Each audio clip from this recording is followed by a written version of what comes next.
நீங்க யார சொல்றீங்கன்னு தெரியுதப்பா, தெரியுதப்பா. கிளிய வளர்த்தி கிணத்துல பாலும் கிணத்துல தள்ளிட்டே நாட்டாம அப்படிங்கிறியா? என்னமோ சொல்லிட்டு இருந்தேன். ஏண்டா உங்க அப்பன் தன்னானா? அடே 6,00,000 மிஷின் ரிப்பேரா போகுதுன்னா நீ என்னடா அவுத்துக்கிட்டு என்ன மயிருக்கடா அந்த மிஷினை வாங்குற? ஹமாரா பாரத், ஹமாரா பாரத், ஹமாரா பரிவார். ஆதலினால் நான் இன்று சபதமேற்கிறேன், பாஜக இங்கு கால் ஒன்றை விடமாட்டேன், விடமாட்டேன், விடமாட்டேன். சார் வெக்கமான சூடு சொரணை இருந்தால் சோத்தைத்தான் திங்கிறீன்னா நீ இவிஎம் மிஷினை தூக்கி போட்டு சாதாரண எளிமையான வாக்குச்சீட்டில் நடத்து. எந்த டிவியை திறந்தாலும் விளம்பரம். நீ ஒழுங்கு வெங்காயமா நாட்டம் ஆண்டேன்னா உனக்கு எதுக்குடா விளம்பரம்? பாரத பிரதமரை கேட்கிறேன், அந்த ஆளுங்கட்சியினர் கேட்கிறேன்.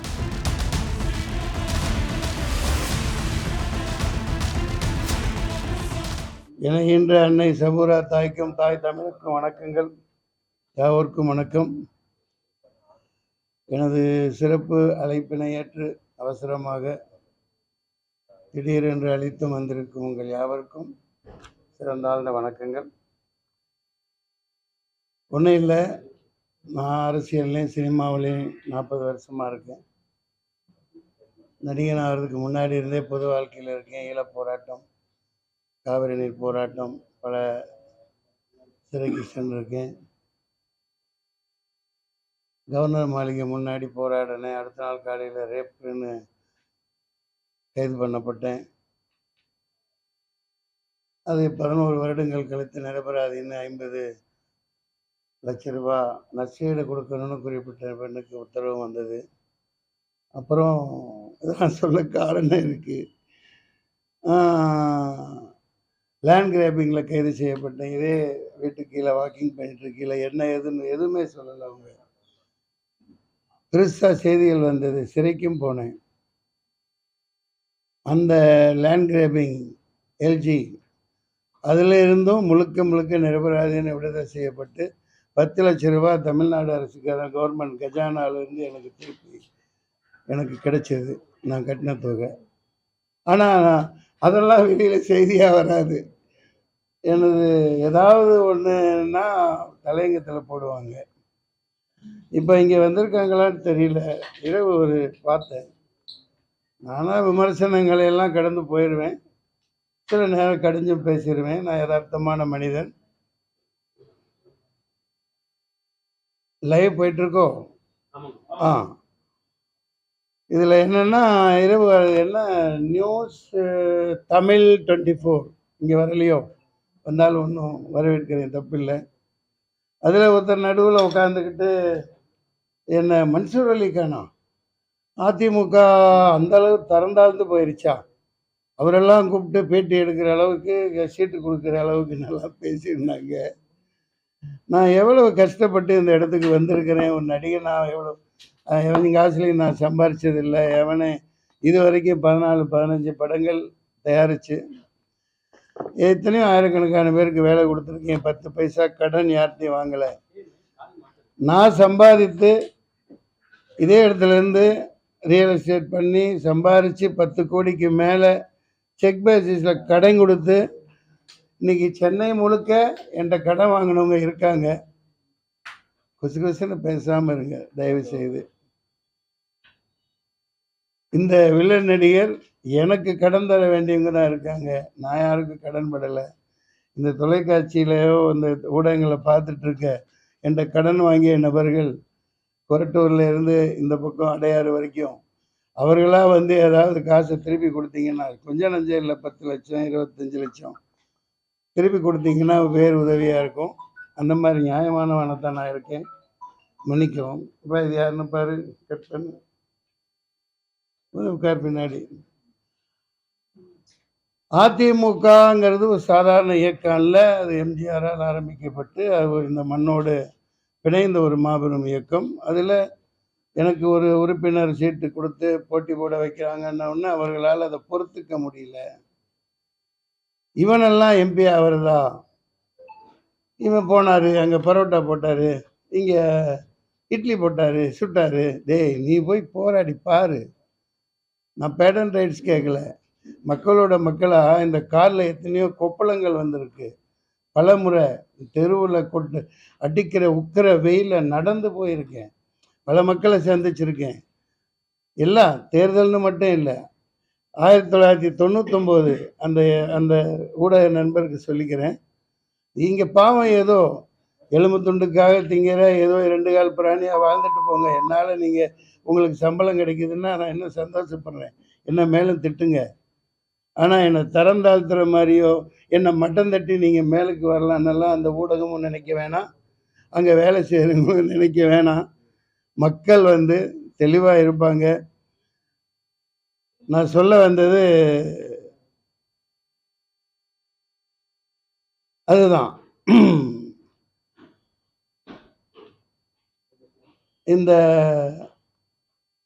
அது எந்த அரசியல் சார்ந்த கட்சின்னு எனக்கு தெரியாது. அவ்வளவு கேவலமா என்ன நீங்கெல்லாம் மனுஷனா, இவனுக்கெல்லாம் சீட்டு கொடுக்கலாமா? போயும் இவர் ஒரு ஆள் தான் கிடைச்சதா உனக்கு?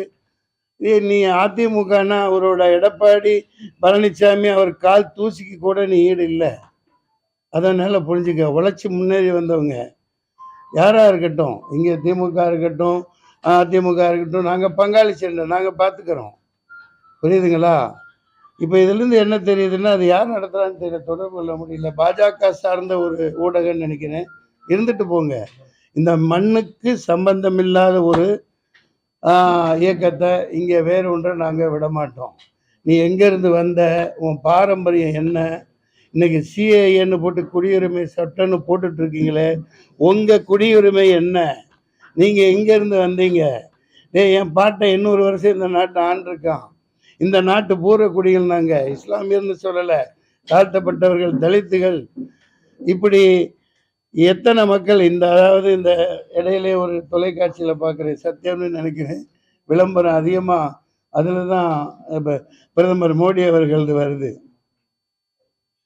மேரா பாரத் மேரா பரிவார். அதாவது ஒரு வெறியோட ஒரு பிரதமர் பேசுகிறார். அதன் பொருள் என் பாரதம் என் குடும்பம். நாங்களும் சொல்கிறேன், அதே தொலைக்காட்சியில் நீங்கள் ஒளிபரப்புவீங்க. ஹமாரா பாரத் हमारा भारत हमारा परिवार, हिंदू मुस्लिम सिख ईसाई सब के शान। इंडिया है महान, इंडिया महान, हमारा भारत सबका Bharat, each for all for each, we the people of India. அதுதான் இந்துஸ்தான். இப்போ நீங்கள் கேள்வி கேளுங்க. கூட்டப்பட்டதின் நோக்கம் அவ்வளவுதான். என்னை கிள்ளிக்கிறியா நினச்சிட்டு இவனுக்கெல்லாம் ஏன்டா சீட்டு கொடுக்காதன்னு அவங்க ஏதோ பண்ண பார்க்குறாங்க.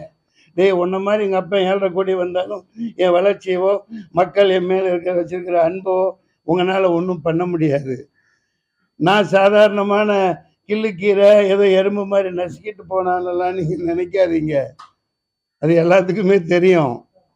வெட்ட தலைக்கிறவன்.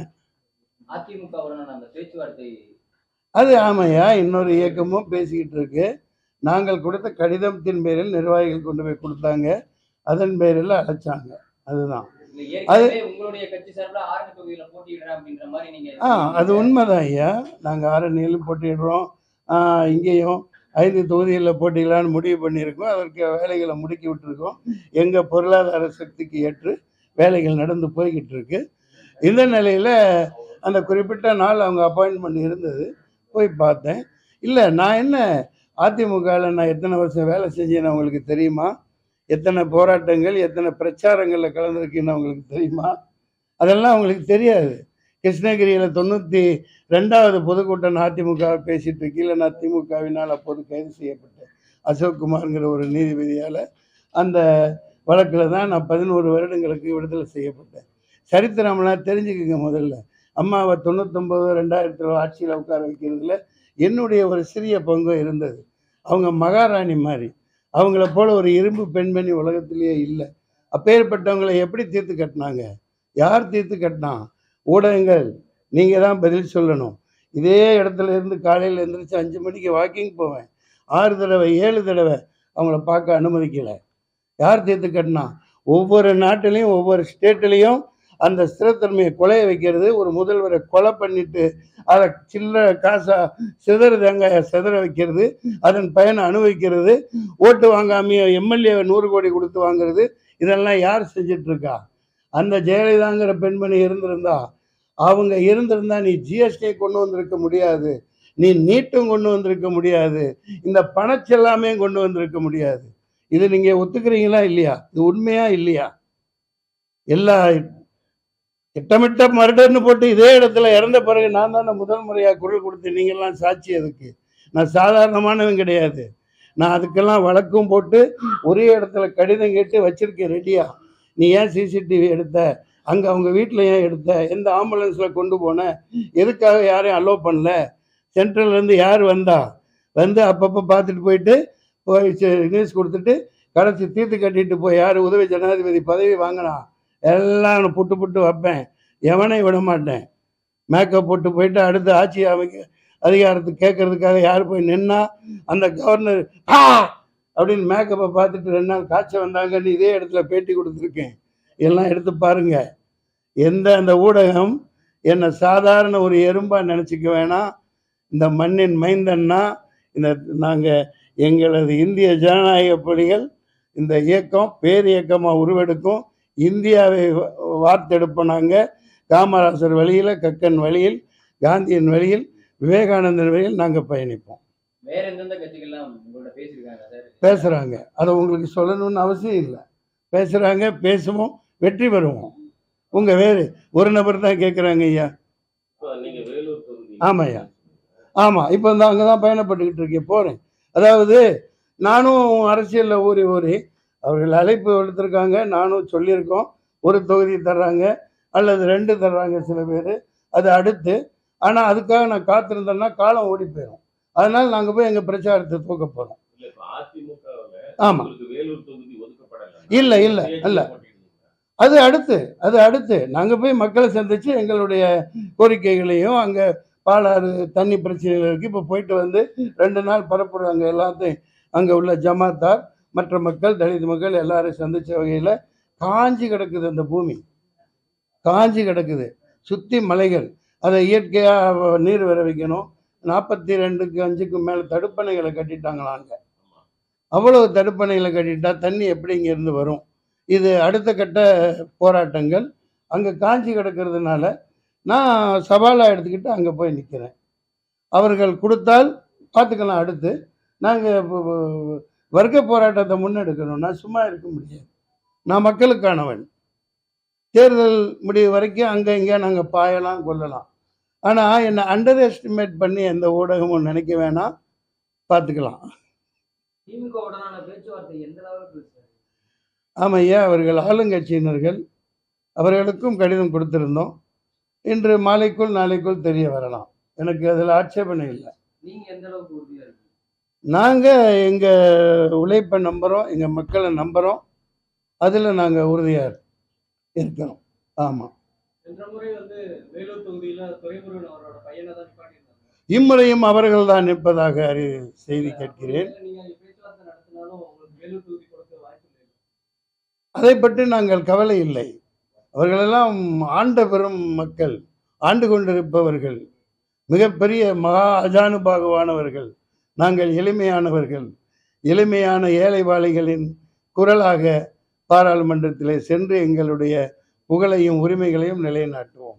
அதற்கான போராட்டமே என்னுடையது. பார்த்துக்கலாம். ஆமாம் ஆமாம் ஆமாம். அப்படி காந்திஜி நினச்சிருந்தாக்க சுதந்திரம் வாங்கியிருக்க முடியாது தானே. அண்ணா நினச்சிருந்தா இவ்வளோ பெரிய சாதனையை பண்ணியிருக்க மாட்டார் தானே. அவங்களுக்கு இப்போ அண்ணா பெரியார் போட்ட இயக்கங்கள் இருக்குது, அவங்க பேரை வச்சுட்டு வந்துட்டாங்க, இன்றைக்கி ஆண்டுகிட்டு இருக்காங்க. நான் அதை உடச்சி நாளைக்கு சொல்லுவேன், மக்கள்கிட்ட எடுத்து இயம்புவேன் இல்லையா. மிகப்பெரிய ஆபத்தான ஒரு இதில் இருக்குது. நீங்கள் இவ்வளோ விவரமாக என்னை கேள்வி கேட்குறவங்க, இந்த ஓட்டு மிஷினை வந்து ஒளி இதை கொண்டு வராதுன்னு ஏன் யாருமே சொல்ல மாட்டேங்கிறீங்க? யாருமே ஏன் வாய் திறக்க மாட்டேங்கிறீங்க? இதை எத்தனை பேர் அப்போ ஊடகங்கள் ஆளுங்கட்சிக்கு ஆதரவானதாகவும் என்ன சொல்கிறது, ஏன் அப்படி வாய்மூடி மௌனியாக இருக்கீங்க? ஐயா ஒரு இது வந்தால் தானாக முன் வந்து சோமோட்டோ வழக்கு போடுறாங்க அமைச்சர் மேலே, மக்கள் போராடுறாங்க. தொடர்ந்து அந்த மெஷினை வச்சு ஏமாற்றி ஆட்சியில் உட்கார்ந்துருக்கிறவன் ஒன்றா நம்பர் ஏமாத்துக்காரன், ஒன்றா நம்பர் அயோக்கியன். உண்மைதானே? நீங்கள் மக்கள் ஒன்றும் இல்லைவா பேப்பரில் நடத்து, நாளைக்கே நடத்தி பாரு. அப்போ இவ்வளோ அடக்குமுறைகள் இருக்குமா? ஒவ்வொருத்தன் காலில் விழுந்து கெஞ்சி கும்பிட்டு ஓட்டு கேட்பீங்கல்ல, ஒரு காலில் விழுவீங்கல்ல. இல்லை அப்போ ஏன் எல்லாம் வாய் முடிக்கிறீங்க நீங்கள்? இன்றும் நான் கேட்கிறேன், இன்னைக்கு வரைக்கும் போராடிட்டு தான் இருக்கேன். ஓட்டு மெஷின் ஒரு டுபாக்கூர் ஏமாற்று வேலை 420 அதை எடுத்துட்டு வாக்குச்சீட்டில் தேர்தல் நடத்துன்னு போராடுறோம். எந்த நீதிபதி காதிலும் விழமாட்டேங்கிறது. இவர் சொன்னார் என்னோட சாதனை என்னன்னு. 4 வருஷம் முன்னாடி 5 லட்ச ரூபா செலவழித்து பல தடவை ஃப்ளைட்டுக்கு போயிட்டு வந்து டெல்லியில் நான் 14% அப்பியர் ஆகி ஆஜரானேன் இந்த ஓட்டு மெஷினை ஒழுங்கன்ட்டு. இங்கே போராடினேன், அங்கே போனாங்க, அங்கே போனேன், தொடர்ந்து போனேன். 2 நிமிஷம் எழுதி வச்சுருந்தேன். நான் அப்பியர் ஆனேன். சீஃப் ஜஸ்டிஸ் இருந்தார், பேர் மறந்துட்டேன். 2 நிமிஷம் கேட்டார், டிஸ்மிஸ் அப்படின்ட்டார். 2 பக்கம் பேசிக்கிட்டே இருந்தேன், 2 பக்கம் தூக்கிட்டு போக ஆள் வந்துட்டாங்க. வெளியில் வந்து என்னங்க இதுன்னா, சார் நீங்கள் தான் இந்த கோர்ட்டில் அதிக நேரம் பேசியிருக்கீங்க, இந்த மாதிரி ஆயிரக்கணக்கான கேஸ் இருக்குது, அவங்க ஏன் கண்டுக்கவே மாட்டேங்கிறாங்க சார். அப்புறம் என்ன, நீதிமன்றம் தானே இறுதி. நீதிமன்றமே இப்போ பாரு, இந்த நீதிபதி அவராக ராஜினாமா பண்ணிட்டு போயிட்டார். ஏன் போனார்? 1000 கேள்விகள் இருக்குது. இங்கே எல்லாத்தையும் சொல்ல மாட்டேன். நான் அங்கே மைக்கை பிடிச்சி என்னோட வாழை சொல்லட்டுவேன். வந்துருங்க. வேறு ஏதாவது? காரணம் என்ன? இப்பதானே சொன்னேன். யார் அது? யார் அந்த இரும்பு பெண்மணியை தீர்த்து கட்டினது? அது பச்சை படுகொலை தானே? யதார்த்தமான மரணமா? யதார்த்தமான மரணமா கேட்குறேன். இன்னைக்கு இவ்வளவு ஜிஎஸ்டி, இவ்வளவு கொடுமை, இவ்வளவு எல்லாத்தையும் போட்டு வாட்டி வதக்கி மக்களை ஏழையா நாசம் பண்ணிட்டாலும் உங்க எல்லாருக்குமே தெரியும், ஒரே ஒரு ஆறுதலா என்ன இருக்கு? அம்மா உணவகங்கள், அந்த மகாராணி போட்டு போனது. இன்னைக்கு மக்களுக்கு அதுதான் ஆறுதலா இருக்கு. அந்த இரும்பு பெண்மணியின் ஆட்சியை நான் இந்தியா முழுக்க கொண்டு வருவேன். இதை ஒரு சவாலாக நான் சொல்கிறேன். சமத்துவம் மிக்க ஒரு ஆட்சியாக அமைய நான் பாடுபடுவேன். எவனா இருந்தாலும் சரி பார்த்துக்கலாம். மேரா பாரத் மேரா பரிவார் நை, ஹமாரா பாரத் ஹமாரா பரிவார். 40 வருஷமா அரசியல் இருக்கேன்னு சொல்றீங்க. ஒரு தலைவரா வந்து மன்சூர் அலிகான் வந்து மத்தியில போய் சேர்ந்திருக்காரா? தேவையில்லை. நான் தலைவன்னு நான் இன்னைக்கு சொல்லிக்கிட்டதே இல்லை. நான் எளிமையானவன் வாழத்தான் விரும்புகிறேன். சாதாரணமாக கடலை வாங்கி தின்னுக்கிட்டு ரோட்டோரம் நடந்து போவேன். எனக்கு எந்த விதம் பாதுகாப்போ இதுவோ எனக்கு தேவையில்லை. நீங்கள் அதை விளம்பரங்கள்னு சொன்னால், விளம்பரங்கள் இன்னைக்கு ஒரு பிரதமராக இருக்கிறவர் எத்தனை லட்சம் கோடிக்கு பத்திரிகைகளுக்கு கைவிட்டு தான் அது. எந்த டிவியை திறந்தாலும் விளம்பரம். நீ ஒழுங்கு வெங்காயமா நாட்டு ஆண்டினா உனக்கு எதுக்குடா விளம்பரம்? எதுக்கு விளம்பரம்? பாரத பிரதமரை கேட்கிறேன், அந்த ஆளுங்கட்சின்னு கேட்கிறேன். பூஜா தூக்கிறதுக்கு பல்லாயிரக்கணக்கான டிவி வச்சிருக்கீங்க. எவன் அப்ப முட்டு காசு? எவங்க அப்ப முட்டு காசு? எதுக்கு இந்த விளம்பரம் பண்றீங்க? நீ ஒழுங்கு வெங்காயமா ஆட்சி ஆண்டாக்க அங்க இருந்து ஓட்டு போடுங்கன்னா போட போறாங்க. காகிதம் இல்லை படுத்துக்கிட்டு கேரளாவில் எம்பியா ஜெயிக்கலையா? பசும்பன் முத்துராமலிங்க ஜெயிக்கலையா? எம்ஜிஆர் ஜெயிக்கலையா? வாருங்கள் ஐயா, இங்க உட்காருங்க. செல்லப்பாண்டியன் அவர்களே, செல்லப்பாண்டியன் எனது கொள்கை பரப்பின் மாவீரர். ஆமாம் சார், வெக்கமான சூடு சொரணை இருந்தா சோத்தத்தான் திங்கிறீன்னா, நீ இவிஎம் மிஷினை தூக்கி போட்டு சாதாரண எளிமையான வாக்குச்சீட்டுல நடத்து. எதுக்கு மெஷினு? யாருக்கு வேணும் மெஷினு? 6.5 லட்சம் 6.5 லட்சம் 1 2 இல்லை. இங்க பார், 6.5 லட்சம் மெஷினு ரிப்பேரா போச்சான். ஏண்டா அங்க ஒப்பம் தன்னான அடே, 6.5 லட்சம் மெஷின் ரிப்பேரா போகுதுன்னா நீ என்னடா அவுத்துக்கிட்டு என்ன மயிருக்கடா அந்த மெஷினை வாங்குற? ஏன்னா அத்தனை பிரித்து செட் பண்ணி குத்துறத குத்தி கேட்குறத கேட்குற மாதிரி பண்ணிட்டு பண்ணுறதுக்கு தான். எங்கேருந்து வருதுன்னு தெரியுதா? எல்லாம் பேசாதீங்க நாங்கள். அந்த மிஷினை எங்கே பதுக்கி வச்சுருக்காங்கன்னு தெரியுதா? எங்கே எடுத்துகிட்டு போகிறாங்கன்னு தெரியுதா? 20 லட்சம் மிஷின் அச்சடித்து வச்சுருக்கான், வெளியில் இருக்குங்கிறான். இந்த ஊடகங்கள் என்ன கேள்வி கேட்குறவங்க மாதிரி நிற்க வச்சு நாளைக்கு வராரு கேளுங்களேன். கையை ஆட்டிக்கிட்டு வராருல்ல, சொல்லுங்க ஐயா, உங்களுக்கு பதில் கிடைத்து விட்டதா? இல்லை, 40 வருஷமா இருக்கீங்களே, உன்னை வந்து தலைவனா யாரும் நினைக்கலையே, அதானே கேட்குறீங்க. நான் பெரியார் அல்ல, அண்ணா அல்ல, அவங்க அன்னைக்கு அவ்வளோ உழைச்சி களைச்சி, என்னோட உழைப்புலாம் ஒன்றும் இல்லை. அறிஞர் அண்ணா அவ்வளோ எளிமையாக வாழ்ந்தார். பெரியார் அவ்வளோ எளிமையாக வாழ்ந்தார். தேர்தல் வேணாம் அப்படின்னார். ஆனால் அவர் பேரை சொல்லிக்கிட்டு இன்னைக்கு ஆட்சி ஆள்றவங்க அவர் வழியில் எளிமையாக இருக்கிறார்களா? எல்லோருக்கும் பதவிகளையும் பொறுப்புகளையும் உரிமைகளையும் பிரித்து கொடுத்துருக்காங்களா அப்படிங்கிறத நான் பிரித்து பிரித்து பேசுவேன். உங்களால வெற்றி பெற முடியலைங்கிற பட்சத்துல சிலர் மாதிரி நீங்களும் போய் ஏதாவது ஒரு கட்சியில சேர்ந்துடலாம். இல்லை, வெற்றி பெற முடியாத பட்சத்தில் இந்த பேச்சுக்கெல்லாம் இடமில்லை. இது வெற்றி வரும் போகும். என்னோட உரிமை. நான் பல தேர்தலில் போட்டி போட்டிருக்கேன். ஐயா கூட ஒரு தேர்தலில் போட்டி போட்டிருக்காங்க. அதனால ஒரு எப்போவுமே இப்படி இருந்துருமா என்ன? நான் அநேகமாக நம்புவேன். எனக்கு அதான் அந்த உறுப்பினருக்கு போட்டியிடுறதுக்கு ஒரு 1 2 கொடுக்கும் பட்சத்தில் நாங்கள் போட்டியிடுவோம். கண்டிப்பாக கொடுப்பாங்கன்னு நம்புகிறேன்.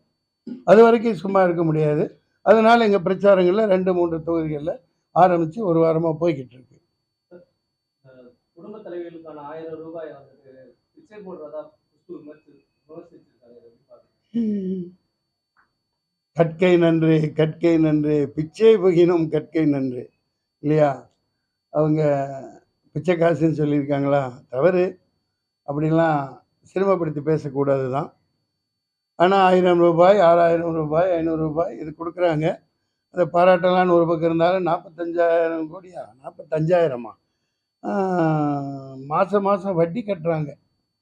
அதுதான் ரொம்பவும் ஜீரணிக்க முடியாததாக இருக்குது.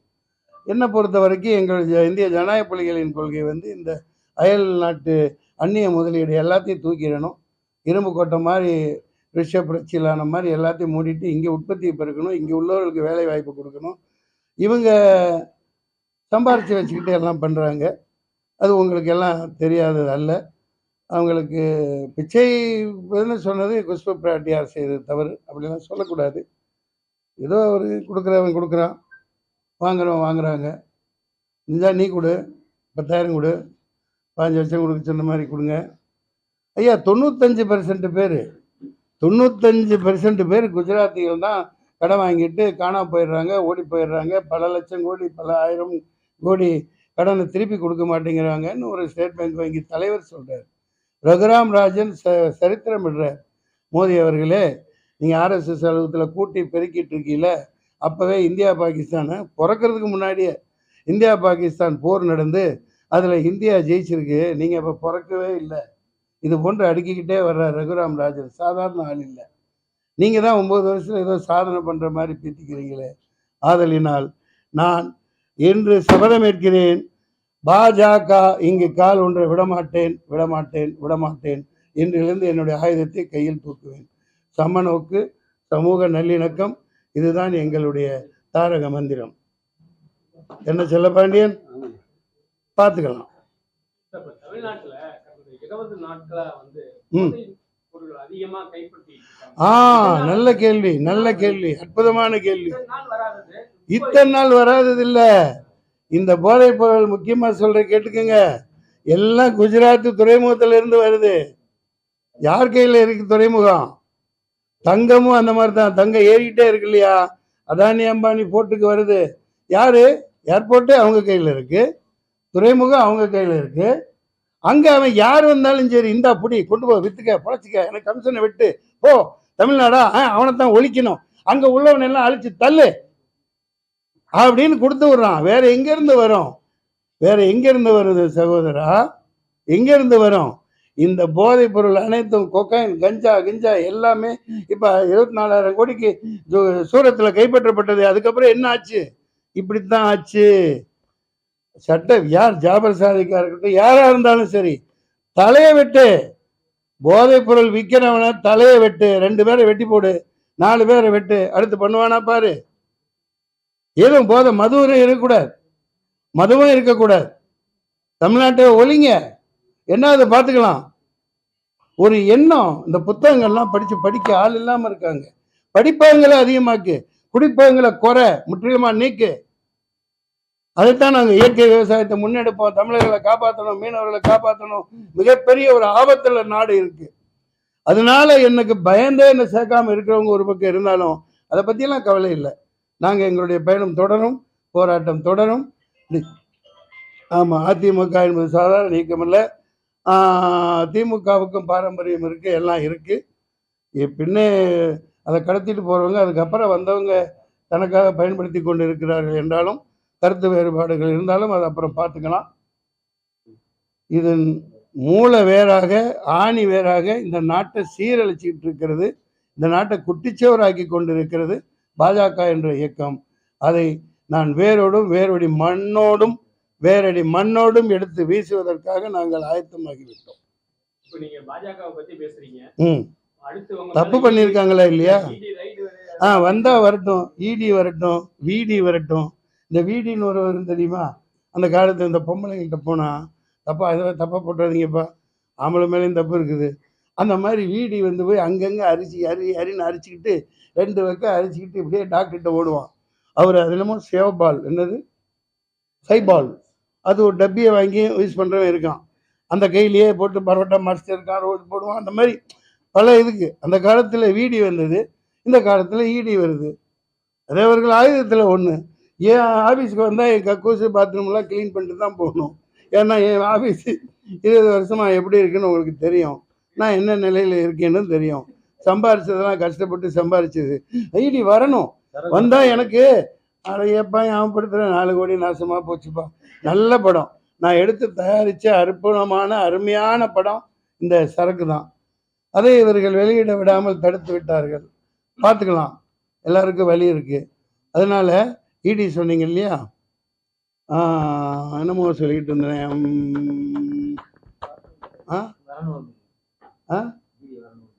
வீடி வரணும் கூடப்பா, நீ பாரு ஈடி வரணும்ப்பா. நீ வேற, அவன் மறந்து போயிருக்கான், தப்பு பண்ணாமே வீடி வர சொல்ற. நில்லுங்க ஈடி. ஆகா ஆமாம், ஈடி அனுப்புகிறாங்க, அப்புறம் நீதிபதியில் கிளப்பி விடுறாங்க. சும்மா இருக்கிறவனே அந்த கேஸ் கொண்டா, அவன் எப்படி ஜெயிச்சான்னு பார், அது மறுபடியும் கொண்டா. இந்த எலெக்ஷனுக்கு ஏதாவது இவிஎம் மெஷினுக்கு ஏதாவது பண்ண மாட்டேங்கிறீங்களே? எல்லாத்துக்கும் ஒரு சட்டம் தானே, இப்போ இருந்தாவது பண்ணுங்கப்பா. சொல்லுப்பா. அதே மாதிரி எந்த கட்சியோடையும் கூட்டணி வைக்க மாட்டோம் அப்படின்னு சொல்லி பேசின ஒரு கட்சியாகட்டும், அவங்களை எதிர்த்து பேசின ஒரு கட்சியாகட்டும், 2 பேருமே ஒருத்தவங்களோட கூட்டணி வச்சிருக்காங்க, இன்னொரு போய் கட்சியை இணைச்சிட்டாங்க. நீங்க யார சொல்றீங்கன்னு தெரியுதப்பா. கிளிய வளர்த்தி கிணத்துல பாலும் கிணத்துல தள்ளிட்டே நாட்டாம அப்படிங்கிறியா? சரத்குமார் அவர்கள் ஒரு சக நடிகர், எனக்கு மூத்தவர். ஆமா, அப்புறம் நடுராத்திரியில் என் பொண்டாட்டி எழுப்பி கேட்கலாம் சொல்லக்கூடாது, அது அவங்க பிரச்சனைப்பா. இப்போ நீங்க கேட்க வந்தது கேளுங்க. கொஞ்ச நேரம் சிரிக்கலான்னு சிரிச்சேன். நாளைக்கு ஏன் கட்சின்னு சொல்லுவீங்க? ஆமா